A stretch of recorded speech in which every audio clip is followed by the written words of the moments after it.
Young beauty Sreeleela గురించి ప్రత్యేకంగా చెప్పాల్సిన పని లేదు. పెళ్లి సందడి మూవీతో టాలీవుడ్ ఇండస్ట్రీలోకి ఎంట్రీ ఇచ్చిన ఈ అమ్మడు ఫస్ట్ మూవీతోనే తన గ్రాఫ్ అమాంతం పెరిగిపోయింది. అలాగే తన అందం, అభినయంతో తెలుగు ప్రేక్షకుల్లో మంచి గుర్తింపు అయితే సంపాదించుకుంది. దీంతో వరుస ఆఫర్లు క్యూ కట్టాయి. అలా వచ్చిన సినిమాలన్నిటినీ చేసుకుంటూ ఫుల్ పాపులారిటీ తెచ్చుకుంది. కానీ ఈ అమ్మడుకు హిట్స్ కంటే ఫ్లాప్సే ఎక్కువ ఎదురయ్యాయి. దీంతో సినిమాలకు కొంత బ్రేక్ ఇచ్చిన ఈ భామ మళ్ళీ తెలుగులో నితిన్, రవితేజ సినిమాల్లో హీరోయిన్ గా నటిస్తోంది. అలాగే ఉస్తాద్ భగత్ సింగ్ మూవీలో కూడా నటిస్తోంది. ఇక సోషల్ మీడియాలో నిత్యం యాక్టివ్ గా ఉంటూ తన అందచందాలతో అదర్హో అనిపిస్తుంది.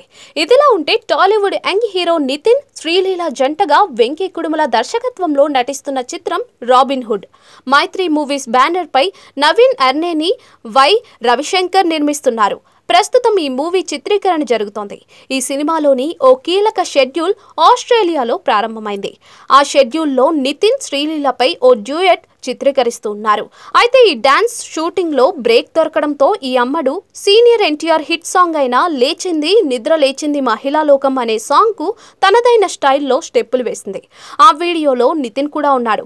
ఆ వీడియోను ఆమె సోషల్ మీడియాలో షేర్ చేసింది. దీంతో ఆ వీడియో కాస్త వైరల్ గా మారింది. దీంతో నందమూరి ఫ్యాన్స్ శ్రీలీలను దారుణంగా ట్రోల్స్ చేస్తున్నారు. సీనియర్ ఎన్టీఆర్ ను అవమానించేలా శ్రీలీల ఇలా డాన్స్ చేయడం ఎంతటి దారుణం, అది కూడా హీరో నితిన్ ముందే పెద్ద ఆయనను ఎక్కిరించేలా డాన్స్ చేయడం ఏంటని ఫ్యాన్స్ మండిపడుతున్నారు. కాగా ఈ మూవీ డిసెంబర్ 20న విడుదలవనుంది. ఈ చిత్రంలో రాజేంద్ర ప్రసాద్, వెన్నెల కిషోర్, బ్రహ్మాజీ కీలక పాత్రలు పోషిస్తూ ఉన్నారు.